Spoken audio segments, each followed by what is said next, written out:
So we are here today with Inge Mette at Thor Heyerdahl Museum as we celebrate the United Nations International Day in Education to honor the great adventures of Thor, who's been really an amazing inspiration for many generations over since the 1940s when he went on this Kon-Tiki boat in 1947 and sailed from South America to Polynesia.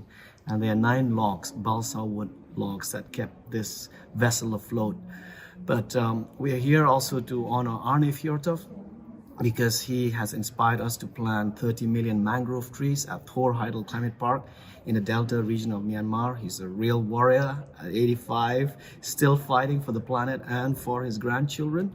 And today we want to connect these amazing journeys of Arne and Thor and many other amazing explorers like Svein Rasmussen, who's the younger explorer, a Norwegian Olympic medalist who's surfing with the wind, who's helping Arne there through his company to plant millions of mangrove trees and also make a board from starch plastic because there's too much of contaminated microplastics and nanoplastics in our oceans from many types of equipment, even from surfing boards.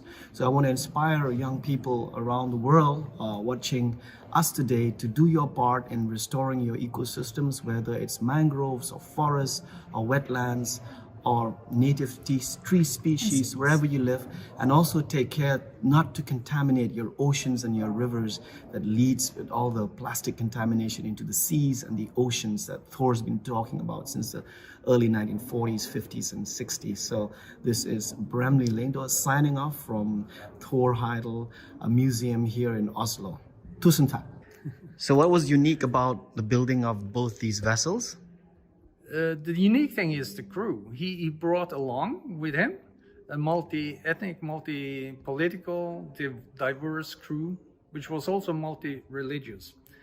There was one Muslim on board, and he had to wash himself before he prayed 5 times a day.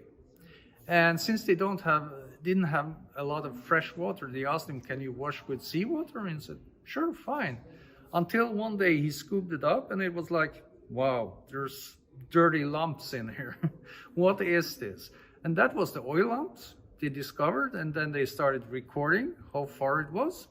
And in the end, they sent a letter to the United Nations Secretary General U Thant because they had applied to sail on the UN flag. And that created a lot of attention, and it became a major thing on the first environmental conference in Stockholm in 1972 because of the diverse crew. That's an interesting story. Wow, 1972. Yeah. Almost 50 years ago when we celebrated the anniversary last year, 2022, from 1972, 50 years of Stockholm plus 50. And then that is when they rung the bells of the UN in 1972. Yeah, and this oil pollution that was a problem in the 60s and 70s, it's not a problem today because the United Nations enforced it, made nations enforce it. And you have, of course, oil pollution locally, but this kind of mixed pollution that was from shipping boats doesn't exist anymore. That was the job. It's a way of understanding that it's solvable, most things, if you actually enforce it. If you have to regulate it, make the rules, and enforce it, you can solve. That was the job of the International Maritime Organization based in London, the main UN body to regulate international shipping and contamination of international waters. Tell us the second story. I have a fishing story, you know, when you're fishing big fish. Yes. On the Kon-Tiki, they fish a lot because they want to eat tuna fish, of course, but they also fish sharks sometimes. And the best sporting part, fishing shark, it was fishing sharks with their hands, no hooks. And how do you do that? Well, you see the raft is sitting in the water, and out in the sea there would be water halfway up the raft. At the far end, you can sit basically with your feet in the water. You need to lure the shark with something, fish head or something, and hold it just above the water so the shark swims and grabs it. And then it needs to turn around, of course. So you grab the fins. And you know, shark skin is like sandpaper. Yep. Really easy to hold. And then you twist it. Because these, well, it's relatively small, up to 2 meters, reef sharks, they have automatic reflex, which if you do something to them, the muscle go limp. So they just relax. Then you can drag the shark up onto the raft, keeping this twist in the tail. And once it's horizontal, you can let it go, and the shark wakes up again. And the first thing it does, slams with the tail, which just makes the shark tip onto the raft. And then you have to jump away because the feet is still going. But it's possible. I wouldn't recommend it for very big sharks, though. Just for smaller sharks, reef sharks.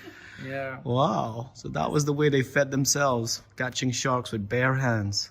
Well, yeah.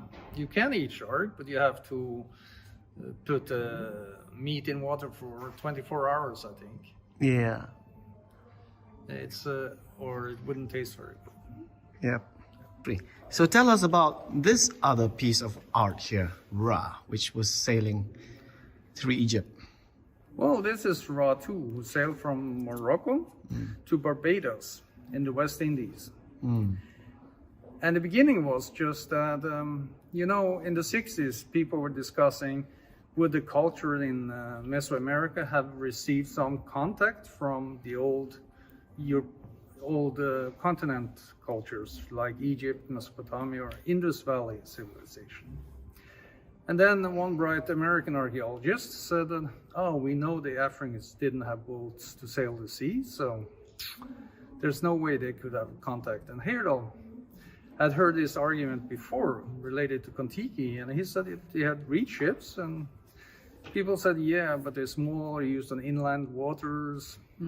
So he contacted some people living in Chad, a tribe called Buduma, and they built him what they call the Kadai, a reed ship. Wow.